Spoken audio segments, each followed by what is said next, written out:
show. This show has one simple question. What's on your heart and mind right here, right now, in this moment? We explore the depths and breadths of our humanity through that one simple question over the course of 30 to 45 minutes. I hope that you'll join us. I hope you'll enjoy the exploration. And this tune was created for me personally by the incredible Peter Griffiths, one half of the amazing Mind Takeaway. Do let us know what you think. Let us know what you take away. And of course, we always welcome challenges too. Hope to see you on the exploration.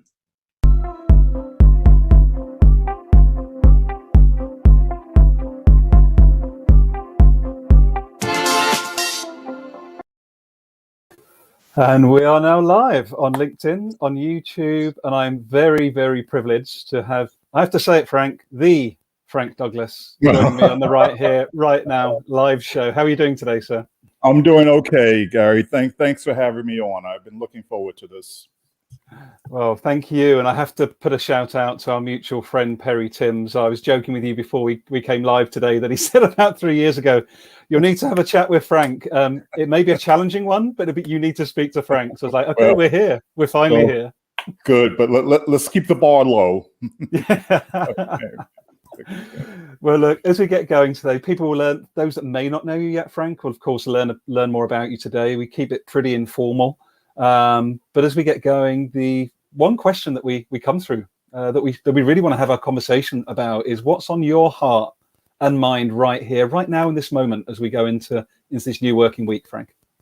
Yeah, Gary, thank you for that. And that's a big question.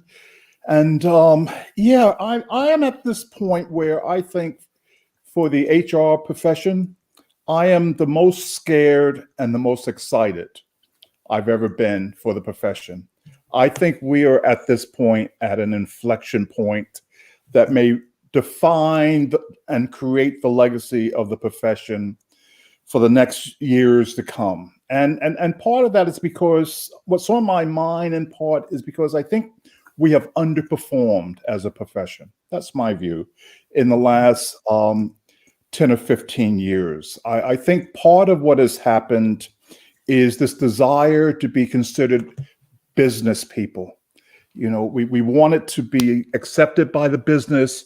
We wanted to be liked by the business. We wanted the business to think of us as one of them. Nothing wrong with that unto itself. But I think what that led us into, what I say respectfully, because I am a dyed-in-the-wool HR professional, but nevertheless, I think what it has led us into is the HR profession at times suffering from the Stockholm syndrome, is that we have identified so much with the business that we have lost the view of what one of our main goals is, which is the champion of the people. It's the voice of the people. It's that foot in the door, you know, in that decision. It's that outlier. It's that champion of the underrepresented. And I think by moving so far to being business partners and, you know, having a little bit of that Stockholm syndrome, we have lost that key element of the profession, which is our foot in the door. And why that's important right now is that right now, every organization, like it or not, has the ability to reimagine their relationship with their staff. This is the moment where the perfect storm has collided between the pandemic and the Black Lives Matter. It has caused every organization to take a step back and review their relationship with their staff. And now we have that point where, as we go forward, what are we going to do about it? You know, we had to throw a lifeline to our employees and staff last year. Everybody's patting themselves on the back because they focused on mental health. They let their employees work from home. And how many of you out there, you know, if you'd have went to your managers 24 months ago and said, can I have a flexible working arrangement? Can I work from home? Would you have gotten that yes answer? And so what we've learned is companies tend to do things only when they have to. And now we're at that stage of, are we going to reimagine from top to bottom that relationship with our employees? And I think this is the challenge that HR is going to face, because we are now in a galactic battle, not to be overly dramatic, I think, between the CFO and the chief people officer. Because what is going to happen is that the whole remote working issue, it will be framed either from a footprint perspective. Hey, we can save some money now by keeping these folks at home. Or is it going to be framed from an employee relationship perspective, which is let's let our people work where they're most productive and let the company operate in a way that's most productive. And that footprint and real estate challenge may clash with that relationship challenge.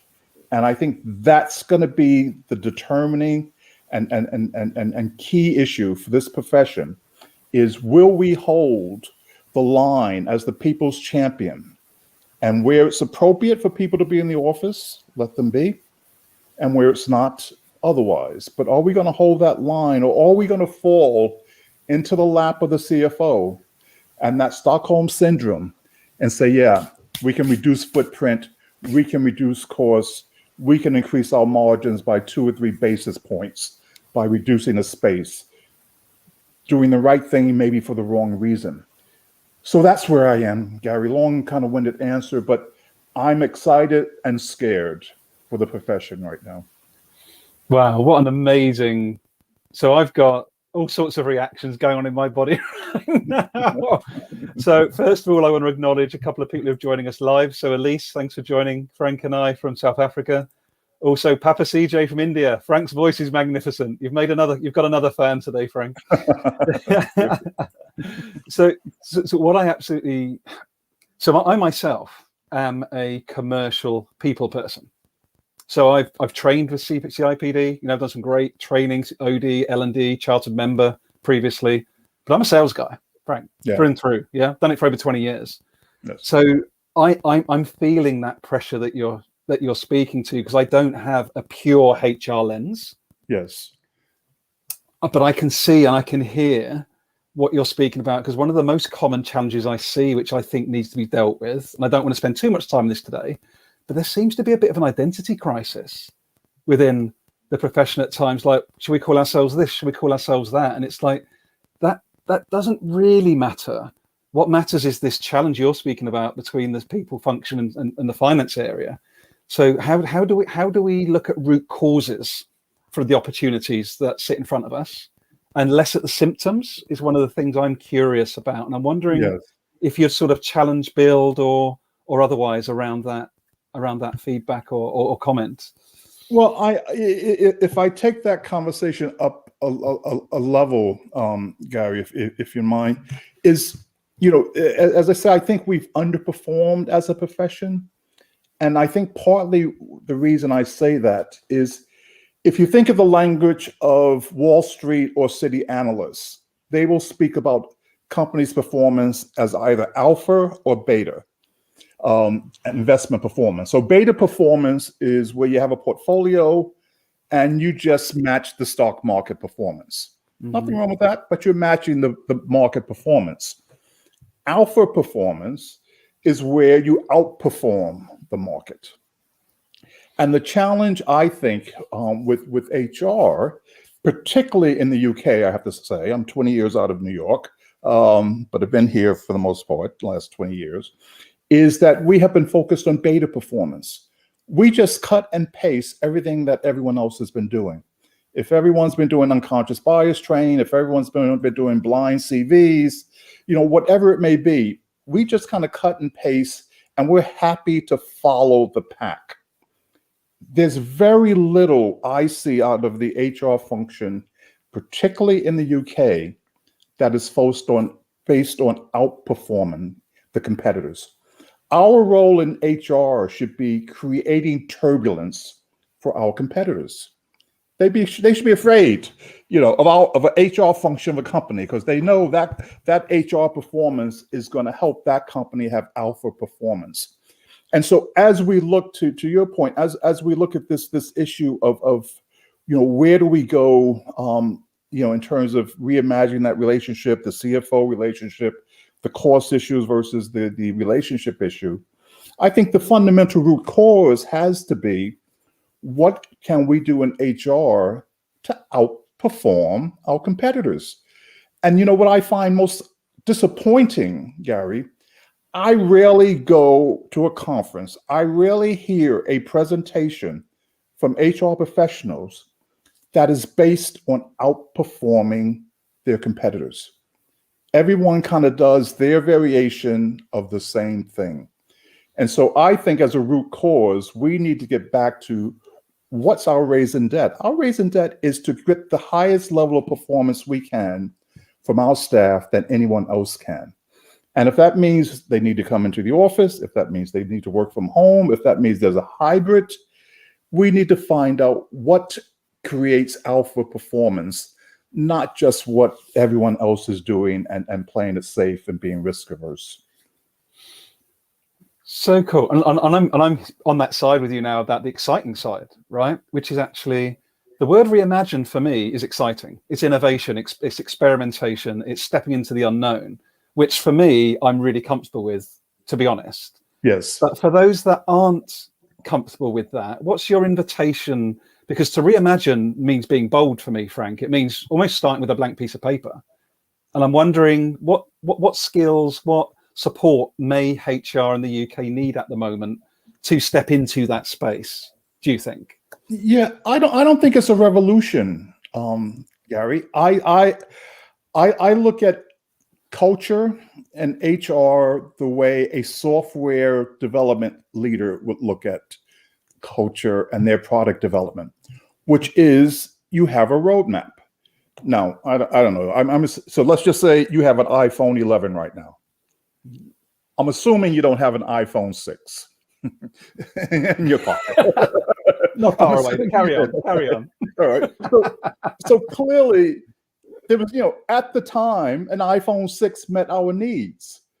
But every software company has a roadmap in that it continually challenges and looks for ways to innovate and improve. We don't think of culture typically as that way. We think of culture as one and done. And so for many organizations, they're at culture 1.0. And all I'm saying is that you treat your culture the same way you treat your products. You have a development roadmap. You recognize that there'll be a 1.5 culture, there'll be a 2.0, there'll be a 2.5, etc. You don't stop and say, job done. You look at, this is where we are today.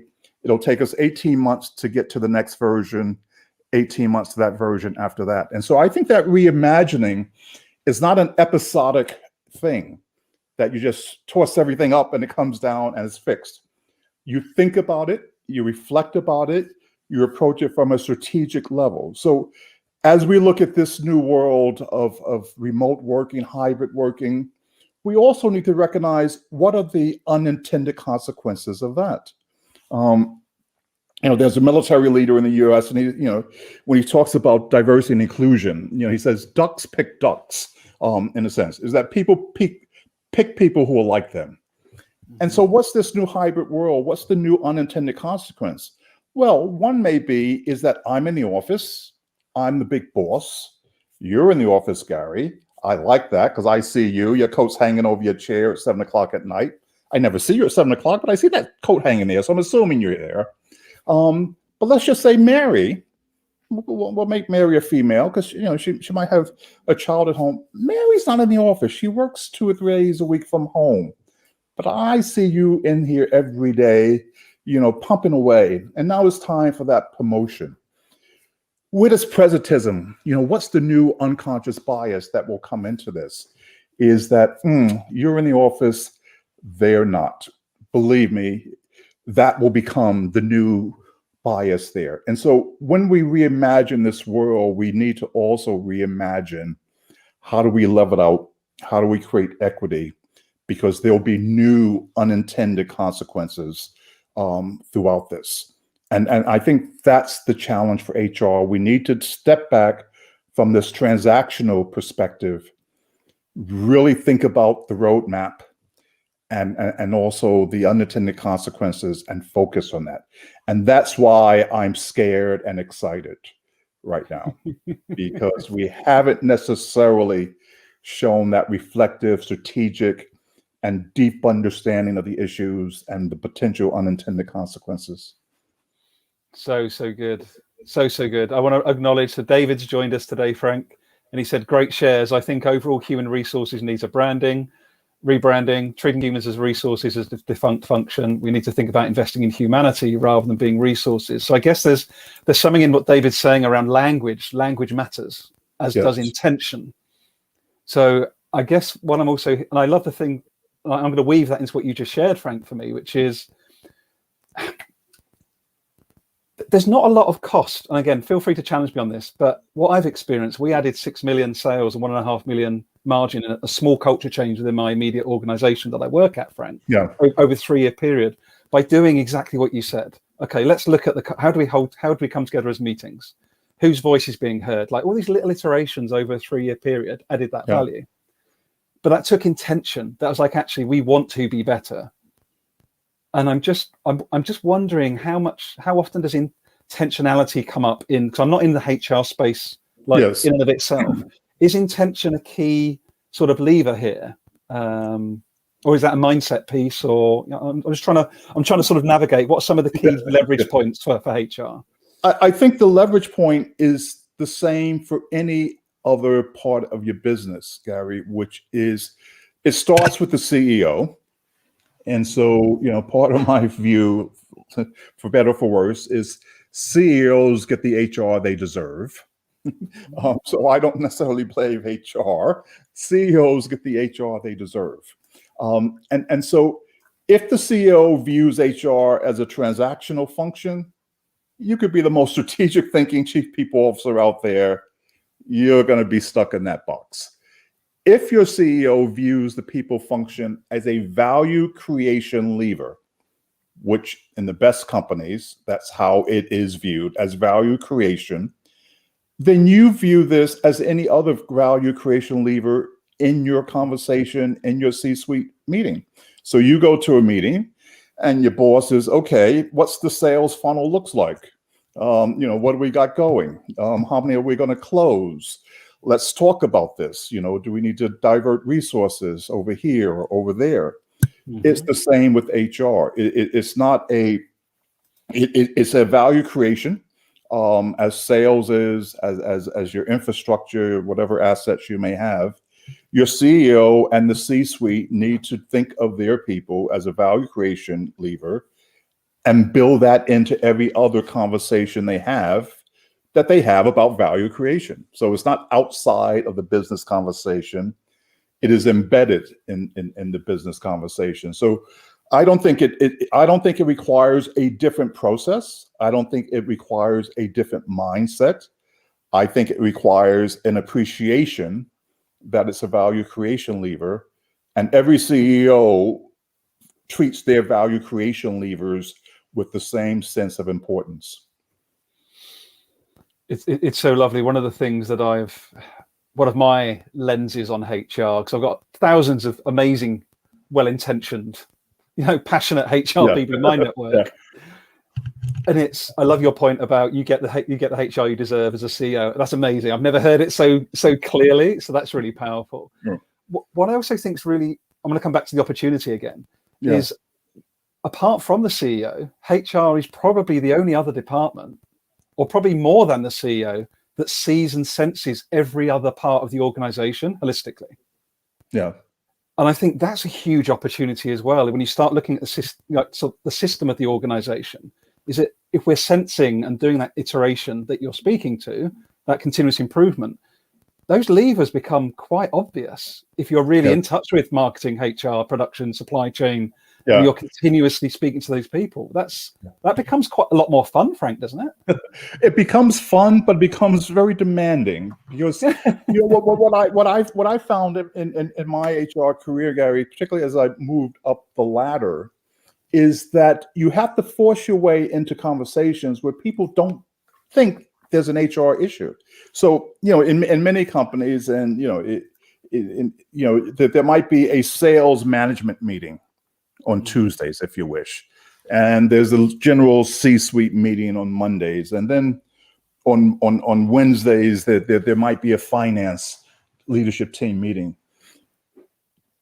Done in its most aspirational way, as the chief people officer, you actually should be involved in each one of those meetings. And what, as the chief people officer in one of my jobs, I forced myself, if you wish, into the sales management meeting. And they're talking about the funnel and the pricing.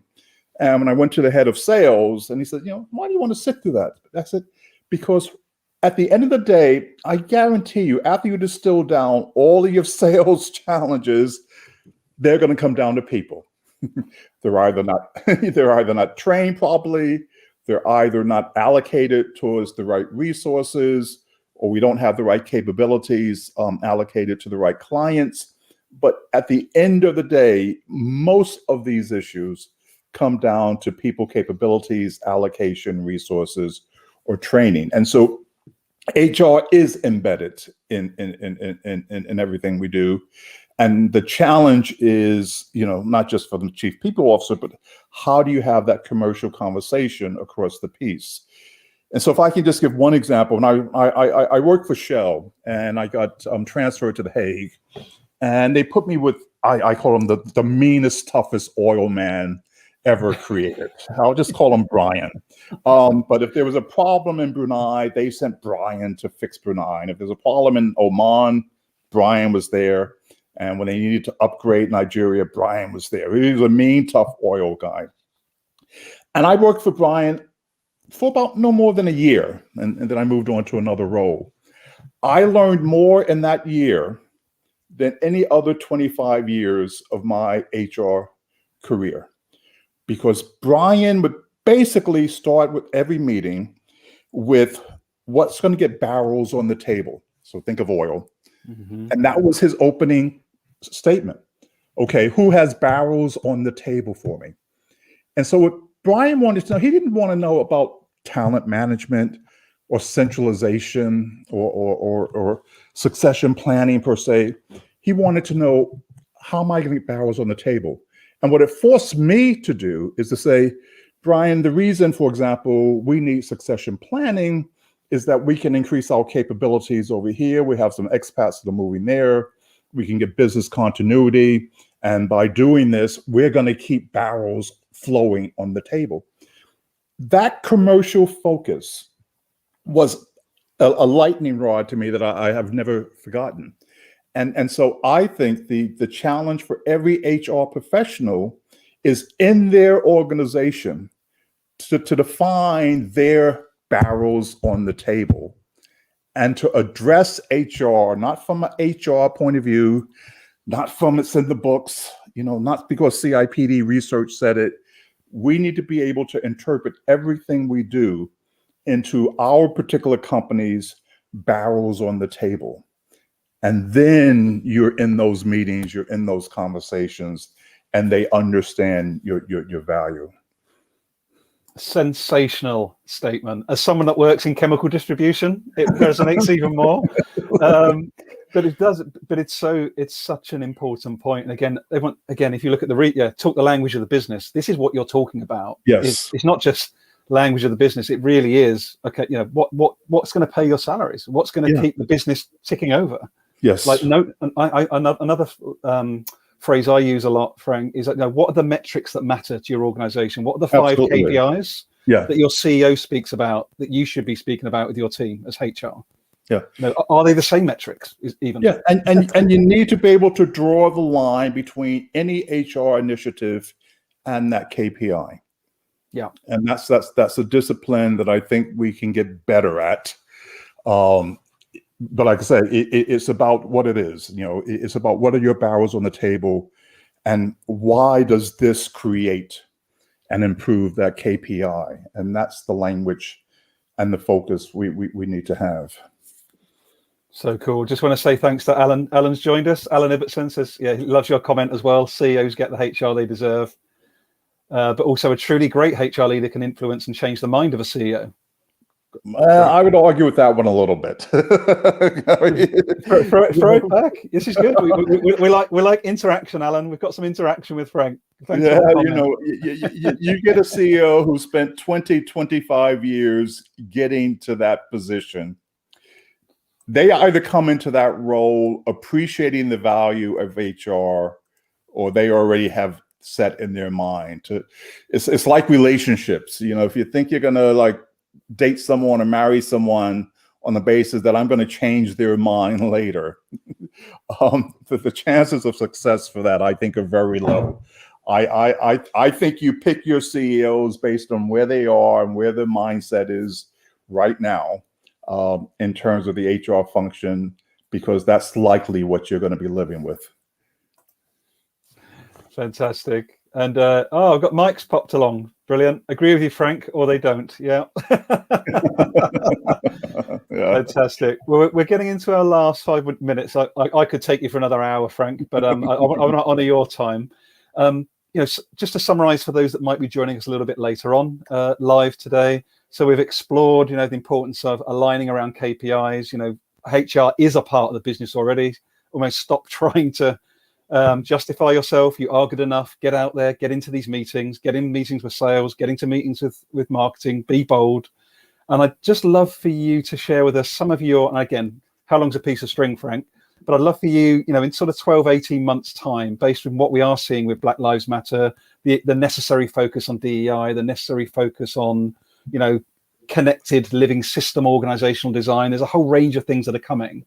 What do you think, what are the things that are most likely to stick in 12, 18 months time, do you think, in terms of meaningful shifts within the HR profession? What do you see coming that you think will stick?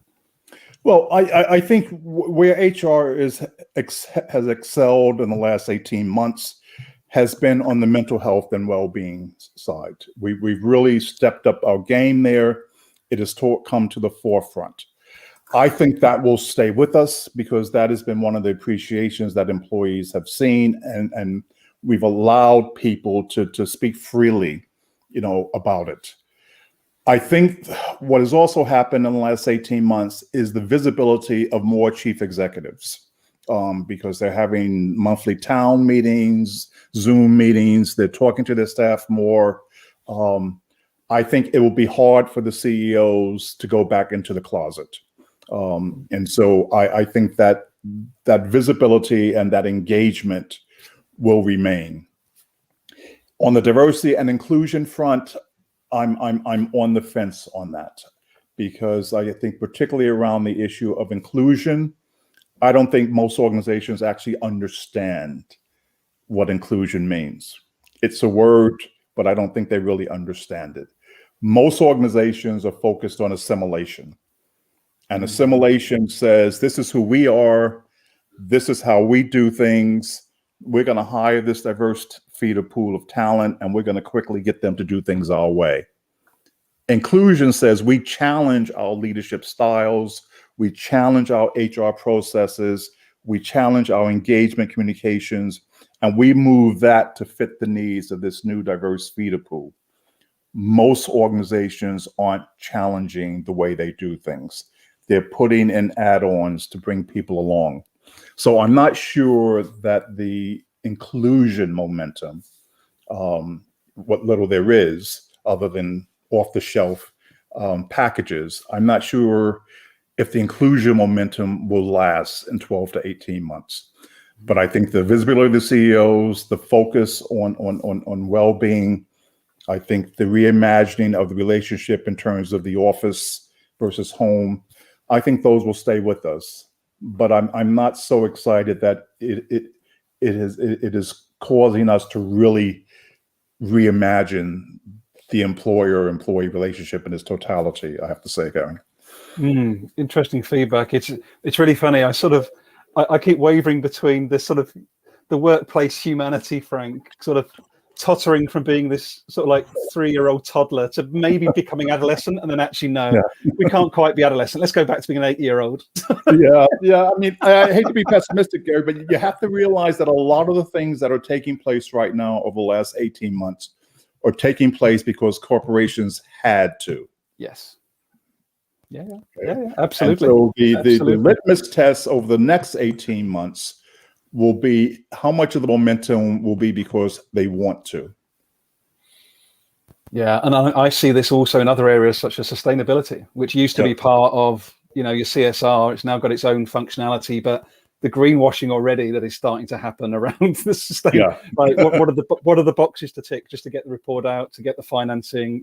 It's the energy still feels a little bit tick boxy in a lot of these what seem to be progressive areas, unfortunately. Yes. Yeah, but let's be bold. There's some positives. Absolutely. Sounds like humanity's making a comeback, Frank. I'd love to. Yeah, I'm hoping. All right. Well, I really appreciate you joining me. I'd love for you to have the last word. Is there anything else you'd like to leave our sort of viewers with, whoever's live with us now, or maybe watches this back, Frank? Any sort of maybe final moments of sort of wisdom or insight, or even an invitation for your HR community?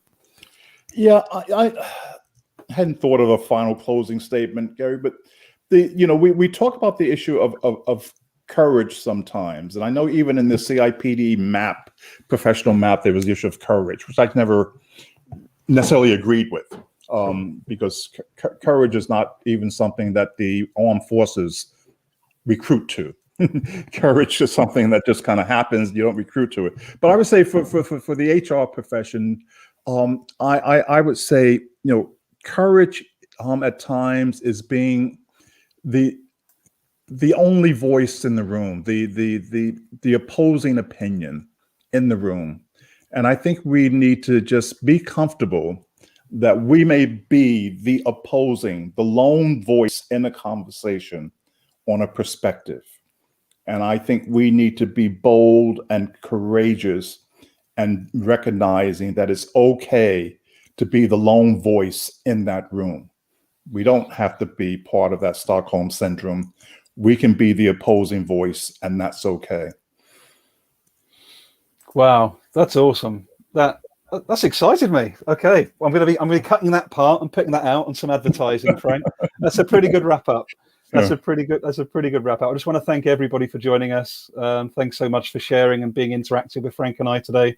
And Frank, I'm really grateful Perry kept pushing me in your direction. You are as cool as you said you were. So hopefully we'll have future conversations. Thank you, Frank, for joining me. Really appreciate it. Thank you, Gary. Stay safe and hope to be back again. Will do. Take care, everybody. And we're just going to finish the broadcast now.